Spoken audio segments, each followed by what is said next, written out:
ഈ ആഴ്ച OTTയിൽ എത്തിയ ചിത്രങ്ങൾ ഏതൊക്കെയെന്ന് നോക്കാം. സൂര്യനായനാക്കി ശിവസംവിധാനം ചെയ്ത ബിഗ് ബജറ്റ് ചിത്രമാണ് കങ്കുവ. ബോബി ഡിയോളാണ് ചിത്രത്തിൽ വില്ലൻ വേഷത്തിൽ എത്തിയത്.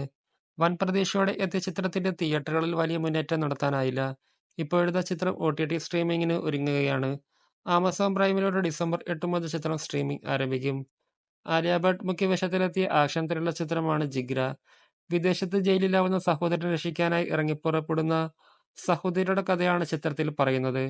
വേദാങ് റെയ്ന, ആദിത്യ നന്ദ തുടങ്ങിയവരാണ് മറ്റ് പ്രധാന കഥാപാത്രങ്ങളായി ചിത്രത്തിൽ എത്തിയത്. നെറ്റ്ഫ്ലിക്സിലൂടെ ഡിസംബർ 6 മുതൽ ചിത്രം സ്ട്രീമിംഗ് ആരംഭിക്കും. രാജ്കുമാർ റാവുവും തൃപ്തി ദ്രിമ്മിയും ഒന്നിച്ച കോമഡി ഡ്രാമ ചിത്രമാണ് വിക്യ വിദ്യ കാവോ വാലോ വീഡിയോ. യുവദമ്പതിമാരുടെ സ്വകാര്യ വീഡിയോ അബദ്ധത്തിൽ മറ്റൊരാളുടെ കയ്യിൽ അകപ്പെടുന്നതും അത് രസകരമായി തിരിച്ചുപിടിക്കാനുമുള്ള ശ്രമങ്ങളുമാണ് ചിത്രത്തിലൂടെ പറയുന്നത്. വിജയ് റാസ്, മല്ലിക ഷെരാവത്ത്, മസ് അലി എന്നിവരാണ് ചിത്രത്തിലെ മറ്റ് അഭിനേതാക്കളായി എത്തിയത്. ഡിസംബർ 7 മുതൽ ചിത്രം നെറ്റ്ഫ്ലിക്സിൽ സ്ട്രീമിംഗ് ആരംഭിക്കും. അഗ്നിസുരക്ഷാ സേനാംഗങ്ങളുടെയും പോലീസ് ഉദ്യോഗസ്ഥരുടെയും ജീവിതം പറയുന്ന ചിത്രമാണ് അഗ്നി.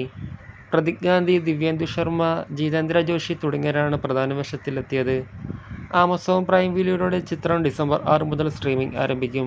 വരുൺ തേജ നായകനായി എത്തിയ ആക്ഷൻ ഡ്രാമ ചിത്രമാണ് മഡ്ക. സാധാരണക്കാരിൽ നിന്ന് അധോലോക നായകനിലേക്കുള്ള രത്തൻ ഖത്രിയുടെ ജീവിതമാണ് ചിത്രത്തിലൂടെ പറയുന്നത്.